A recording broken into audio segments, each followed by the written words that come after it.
한 50만 명이 청계 광장에 모였습니다. 이분의 연설 어떻습니까? 한국자유촌동맹의 김경재 총재님을 이 자리로 모시겠습니다.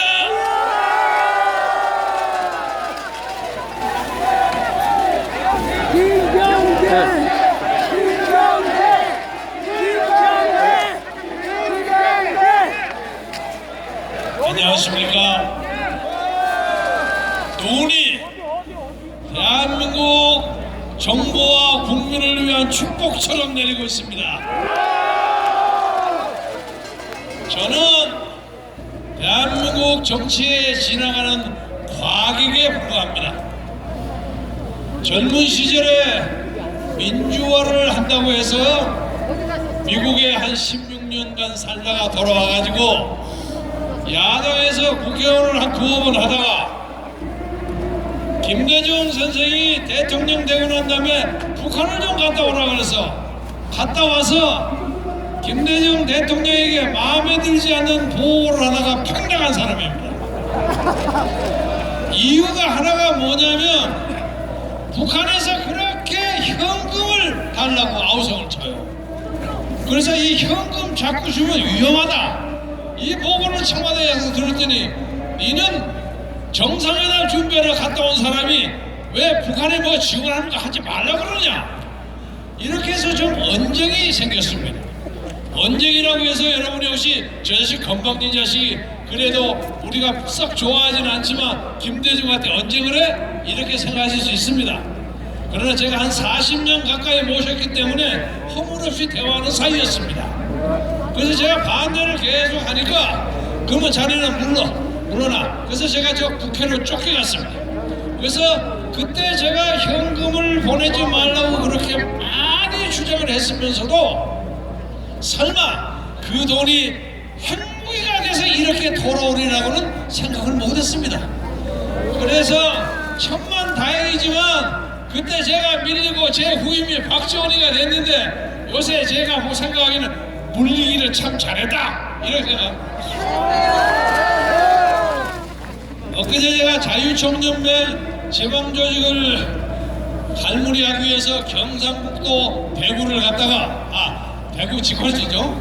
갔다가 수송호텔이라는 데를 들어가는데 수송호텔 회장이 저한테 딱 나와서 아주 반갑게 맞이하면서 제가 여기 아주 근사한 방이 하나 있는데 이 방은 적어도 총리 내지 최소한도 부총리급만 오면 내가 예비한 건데 내가 총재 당신에게 특별히 인심을 써서 오늘 내가 그 방에 모시겠습니다.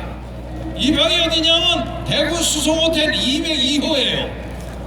그래서 올라갔더니 들어가자마자 막 사진이 수백 장이 붙어 있는데 박정희 대통령이 주무시고 가던 방이에요. 이 방이. 박정희 대통령이 주무시던 때 카우치 무슨 안락 의자 침대가 그대로 있고 대통령 사진 유경수 여사 사진 이쪽에는 그네 저 따님 사진 쫙 붙어 있어요. 제가 좀 어질어질했어요. 솔직히 말해서 대학 시절에 워낙 박정희 대통령 반대하는 대응을 많이 했던 사람이었어요. 그래서 밖에 가서 밥을 먹고 쏙 들어와서 아마 맥주를 한 잔쯤 마셨을 거예요. 들어와서 한방에를 딱 들어가니까 막 박정희 대통령이 왔다 갔다 하는 거예요. 그래서 제가 거기서 대통령하고 살풀이를 했습니다.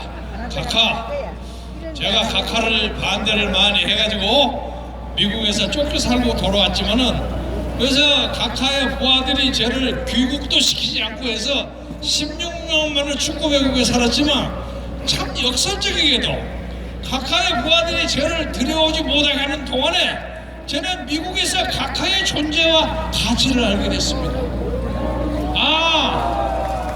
대한민국의 민주주의는 약간의 강제가 좀 필요하다는 걸 알았습니다.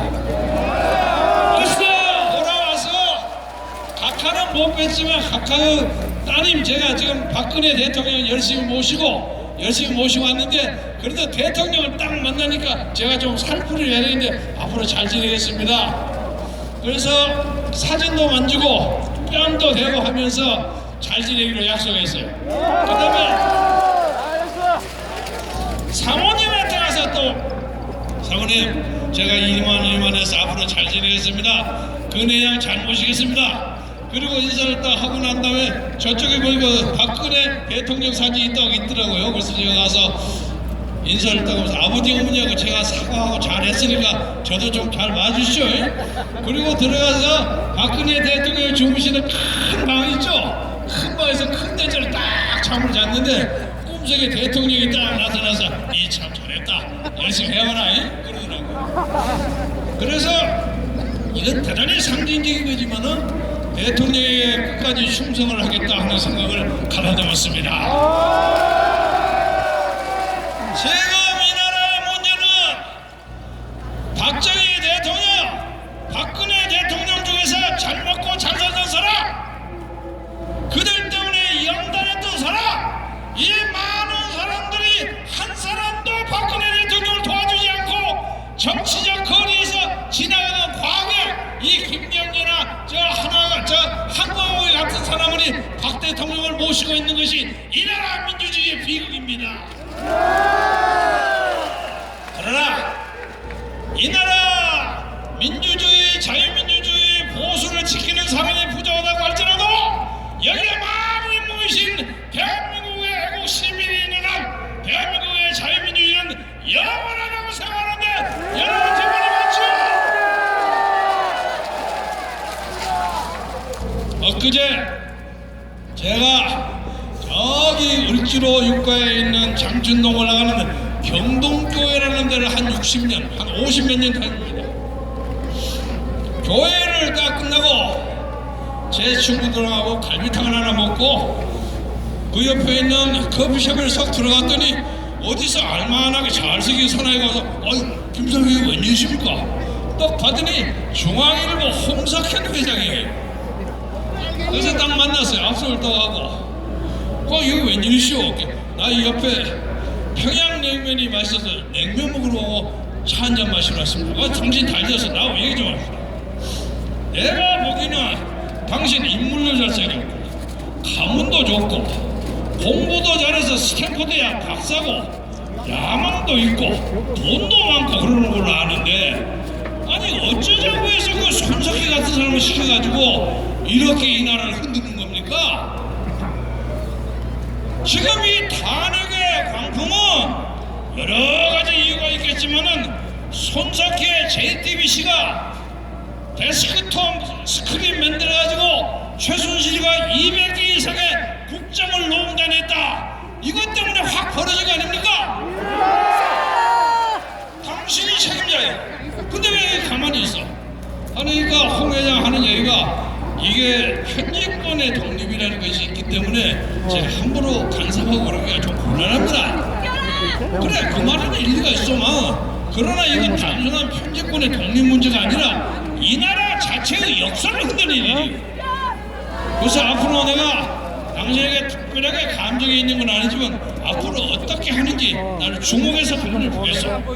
그래서 앞으로 중앙일보가 어떻게 하는지 홍석현 회장이 JTBC를 어떻게 하는지 우리가 부릅뜬 눈으로 역사를 지켜보는 눈으로 주목한다는 것을 여러분이 큰 함성으로 동조해 주시기 바랍니다.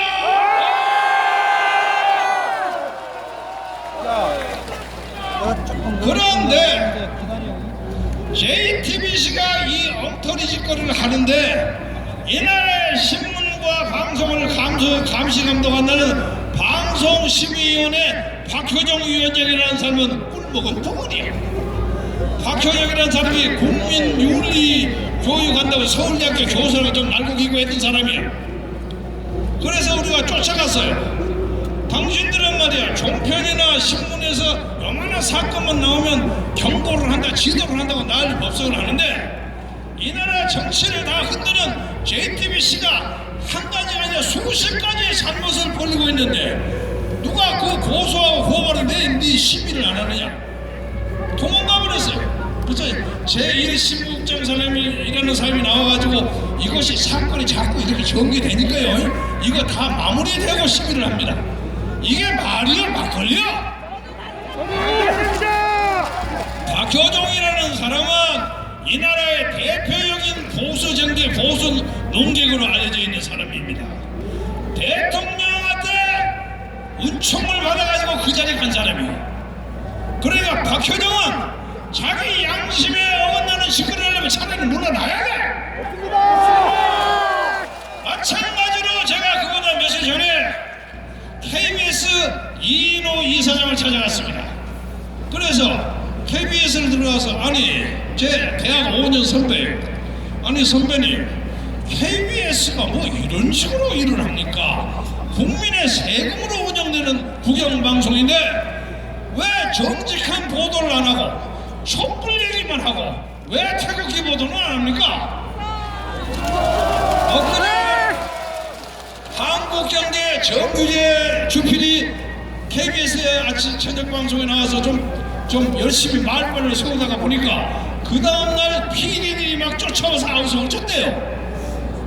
그래서 자기의 능력에 한계가 있다, 제한이 있다. 그러면 줘서 열심히 얘기하고 안 되면 KBS 이사장 임기가 3년이가 되는데 1년 남았답니다. 제가 알기로 1년 동안에 봉급 받아먹고 그 자리에 앉아있는 것보다는 이제는 역사적 전환점에 있기 때문에 내가 KBS의 편집과 방송국 내용에 대해서 찬성하지 않았기 때문에 내 이 자리를 물러남으로써 KBS가 올바른 방송을 하겠다는 것을 보여달라 하는 자세로 과감하게 물러나는 게 옳지 않겠습니까? 마찬가지로 이인호 이사장과 같이 우리 정부에서 추천해가지고 KBS에 이사로 있는 사람이 서너 명이 있어요. 이 사람도 찍소리 안 하고 살아요. 이거 규탄해야 마땅하지 않습니까? 이 나라가 이제 약간의 변곡점으로 돌아와서 엊그제 삼성 이재용 부회장의 구속 기각으로 인해서 약간 탄핵 심판이 돌아왔습니다. 그래서 지금 국회에서 탄핵 소추한다는 것을 또 바꿔서 낸다고 그러지 않습니까? 이것도 위법입니다. 이 사람들이 처음에는 막 쫙 열대까지를 걸어가지고 했더니 하다 보니까 시간이 많이 걸리거든. 걸리고 자기들이 거치장에 뽀록이 나니까 요약하고 대여섯 개를 다시 만들려고요. 제가 알기로는 국회에서 탄핵 소추의 내용을 탄핵 재판소에 제출했을 때 그 내용이 바꿔지면 국회에서 재결의를 해야 하는 겁니다. 자기들 마음대로 차치고 붙이고 해요. 이 특검이라는 것도 마찬가지입니다. 특별검사는 지금까지의 특별검사는 여야가 같이 협의해서 사람을 추천하면 그중에 대통령이 한 사람을 뽑는 겁니다. 그런데 이번에는 여당이 참여를 안 했어요. 야당만 했어요. 소위 더불어민주당하고 국민당만 추천을 한 거예요. 그중에서 대통령이 한 사람을 뽑아서 박영수라는 사람을 뽑았습니다. 그러니까 야당에 의해서 뽑힌 특별검사이기 때문에 보다 더 공정하고 또 여당 사람에게도 공정하게 한다 하는 인식을 받을 만하게 하는 것이 옳지 않겠습니까? 그런데 이 사람이 한 수를 더 들어가요. 이 사람 누군지 아십니까? 김대중 정권 당시에 청와대 박지원 비서실장 밑에서 사장 비서관을 했던 사람이야. 그러기 때문에 자기가 더 깨끗하게 살아야 합니다. 당시에 민주당의 국민의당의 특별 비상대책위원장을 하던 박지원이가 이 지명한 추천한 사람이에요. 그러니까 다시 말하면 박영수 특검은 엄밀하게 말하면 국민의당 특검이고 박지원의 특검이요. 그렇다고 해서 올바른 것을 못한다는 건 아닙니다만은 지금 하는 걸 보니까 그 엉터리 최순실 200가지에 달하는 국정농단 소위 전혀 엉터리 그 엉터리 조사해라도 조사도 안 하고 그리고 우리가 조사위원회를 만들고 나니까 엉뚱하게 제3의 퍼블릭 PC를 통보했는데 그것도 엉터리야. 우리가 국민의 이름으로 채택합시다. 박영수 특검은 양심의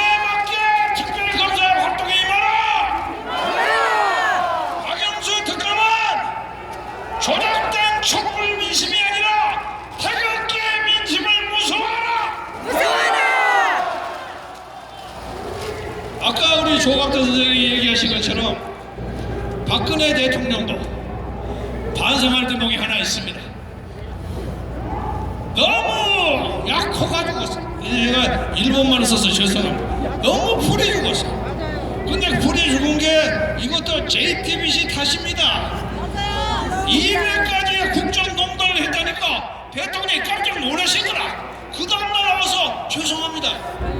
이렇게 되는 거예요. 이게 JTBC 손석희의 죄가 하늘에 사무칩니다. 대통령도 힘을 내십시오. 일주일 전에 그 주위에서 우리가 왜 이렇게 추운 거리에서 외칩니까? 대통령이 용기를 가지세요. 과감하게 얘기하세요. 떳떳하게 얘기하십시오. 자, 이제 말씀을 마감하면서 한 말씀만 드리자면, 지금부터 몇 시간 전에 도널드 트럼프가 미국 대통령 제45대 대통령이 됐습니다. 그 사람이 공교롭게 제가 다니던 미국의 펜실바니아 대학 제 동창입니다. 이 사건 없으면 저도 쫓아가서 취임식에 갈 뻔했는데 그거 못 갔어요. 그 양반이 대단히 보수적이고 북한에 대해서 단호한 입장을 가진 사람입니다. 북한이 함부로 까면 때려버리겠다는 사람이에요. 민족의 안보, 국가의 안보가 벽착감도에 걸려있어. 중국의 시진핑이 우리한테 여러가지 압력을 많이 넣어. 이런 나라에 대통령이 되면 북한 맨 먼저 가겠다. 북한의 인권 문제 얘기하자면 북한한테 물어보겠다. 이런 사람들이 대한민국을 맡은다면 대한민국이 어디로 가겠습니까? 강력한 자유민주 세력, 강력한 보수 세력만이 이 나라를 끌어갈 수 있고 이 역사의 정통성을 지킬 수 있다고 생각하는데, 여러분 제 말이 맞죠? 따라서 마지막으로 제가 여러분이 강조하고 싶은 것은, 이것은 단순하게 박근혜 대통령의 탄핵에서 벗어나게 하는 운동일 뿐만 아니라 이 지구상에 있는 자유민주주의와 공산세력 간의 마지막의 이념 전쟁입니다. 우리는 이것을 깨끗하게 승리로 끌어감으로써 세계사에 다시는 공산주의 이념을 가진 어떠한 세력도 더 이상 역사에 존재하지 않는다는 것을 이번에 이 싸움으로 우리가 증명해줘야 하는 것입니다. 자유민주주의의 투사이고 역사를 새롭게 창조하는 맨 앞장에 일선생의 투자라는 긍지와 자부심을 가지고 힘차게 나가십시다.